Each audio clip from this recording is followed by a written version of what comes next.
Pusing deh. Apa sih Delvita? Materi IPS sama PKN tuh sama. Kayak kemerdekaan, Orde Lama, sama reformasi. Terus apa susahnya? Kan materinya sama, jadi nggak belajar 2 kali. Yang Orde Baru sama. Reformasi aku udah ngerti, tapi yang Orde Lamanya aku belum paham, pusing urutan kejadiannya.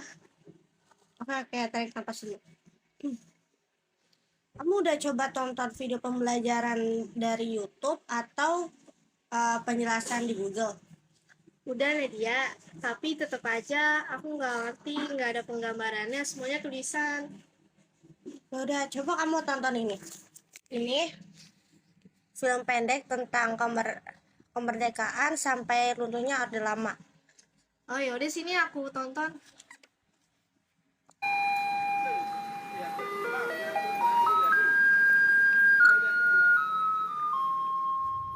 Sudah 3,5 abad Indonesia dijajah oleh Belanda dan 3 tahun dijajah oleh Jepang. Dan saatnya Indonesia mendapatkan kemerdekaan yang sudah diimpikan sejak dulu. Pada tanggal 7 September 1944, PM Kuniaki Koiso berkata bahwa Kaisaran Jepang berjanji akan memberi kemerdekaan kepada Republik Indonesia.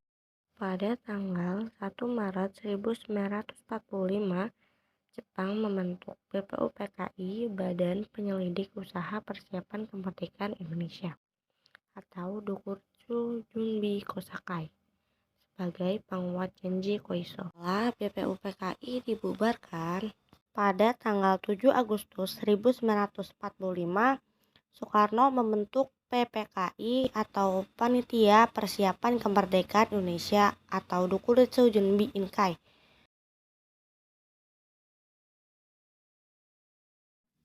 Pada tanggal 15 Agustus 1945, Jepang menyerah tanpa syarat kepada sekutu, namun dirahasiakan Jepang diketahui oleh Sultan Syahrir dari golongan muda dari radio BBC.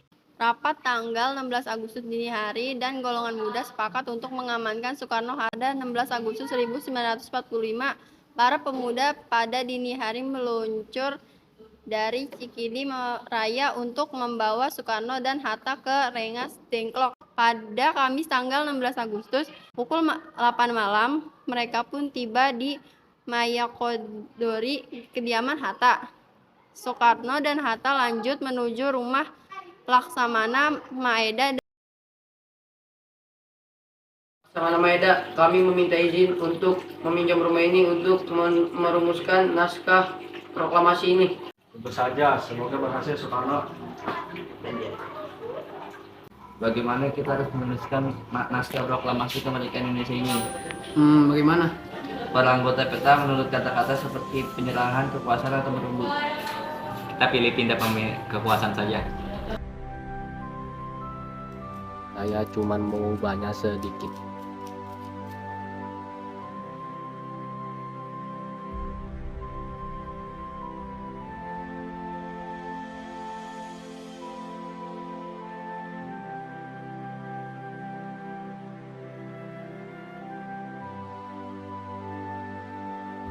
Proklamasi kami, bangsa Indonesia, dengan ini menyatakan kemerdekaan Indonesia.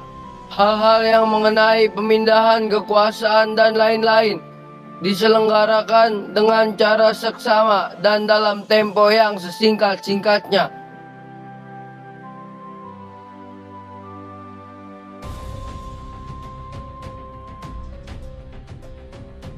Tujuan diadakan rapat raksasa di lapangan Iqda adalah agar para pemimpin negara dapat berbicara di hadapan rakyat secara langsung. Merdeka! Merdeka! Perjanjian Linggarjati. Isi dari Perjanjian Linggarjati yakni Belanda mengakui secara de facto atas eksistensi negara Republik Indonesia. Perundingan Renville terjadi pada tanggal 1 Agustus 1947. Perjanjian Roem-Roem dibentuk oleh Indonesia dan Belanda untuk menyelesaikan konflik di awal kemerdekaan. Konferensi Meja Bundar atau KMB adalah untuk mengakhiri perselisihan yang terjadi antara Indonesia dengan Belanda.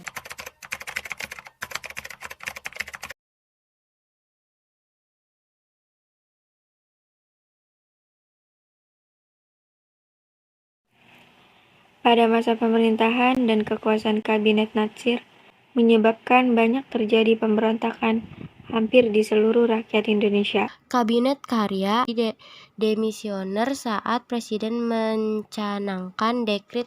Assalamualaikum warahmatullahi wabarakatuh. Dengan Kementerian Informasi Soal Indonesia atau Panglima Tertinggi Angkatan Perang mengenai menyatakan dengan hikmat bahwa anjuran Presiden dan pemerintah untuk kembali kepada Undang-Undang Dasar 1945 yang disampaikan kepada segenap rakyat Indonesia dengan amanat Presiden pada tanggal 2 April 1959 tidak memperoleh urusan dari konstitusi sebagaimana ditentukan dalam Undang-Undang Dasar sementara bahwa berhubung dengan kenyataan bagian besar anggota-anggota sidang pembuat Undang-Undang Dasar itu tidak lagi menghadiri sidang konstitusi, tidak mungkin lagi menyelesaikan tugas yang ditanyakan oleh rakyat kepadanya, bahwa yang demikian menimbulkan keadaan-keadaan ketatanegaraan yang membahayakan persatuan dan keselamatan negara Nusa dan bangsa serta merintangi pembangunan sementara untuk mencapai masyarakat yang adil dan makmur. Bahwa dengan dukungan sebagian terbesar rakyat Indonesia dan didorong oleh keyakinan tersendiri kami, berkeyakinan bahwa Piagam Jakarta pada tanggal 22 Juni 1945 menjiwai Undang-Undang Dasar 1945 dan adalah merupakan suatu rangkaian kesatuan dengan konstitusi tersebut, maka atas dasar-dasar tersebut di atas kami Presiden Republik Indonesia atau Panglima Tertinggal dan Perang menetapkan pembubaran konstitusi, menetapkan Undang-Undang Dasar 1945 berlaku bagi segenap bangsa Indonesia dan seluruh umat darah Indonesia.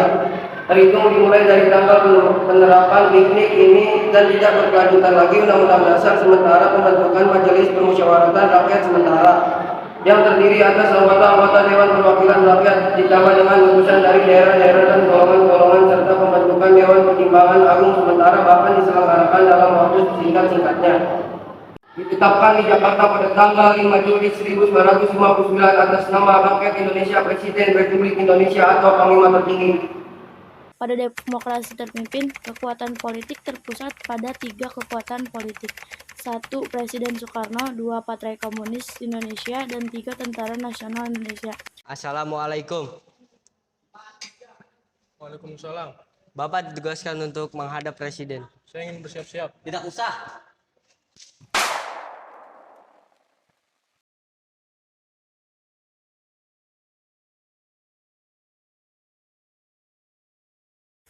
Gerakan Non-Blok 1955 merupakan gerakan negara-negara di Asia dan Afrika yang tidak memihak kepada salah satu blok dalam Perang Dingin. Hancurnya hubungan diplomatik Indonesia-Malaysia pada 17 September 1963.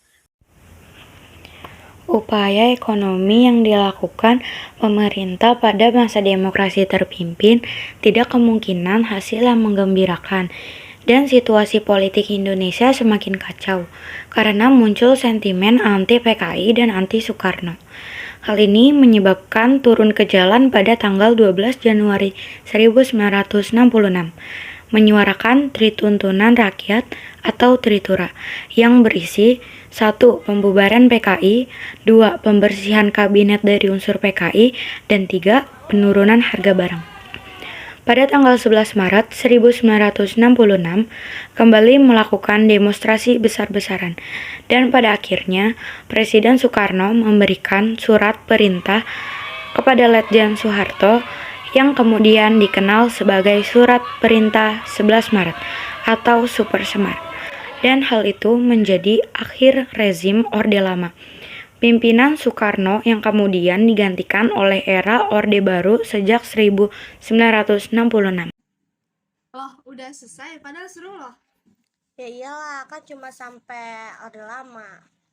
Oh iya lupa. Tapi alhamdulillah aku udah lumayan ngerti. Alhamdulillah, semoga nilai ujian kita bagus ya. Amin. Ayo kita nyatet Orde Lama yang tadi di video. Ayo.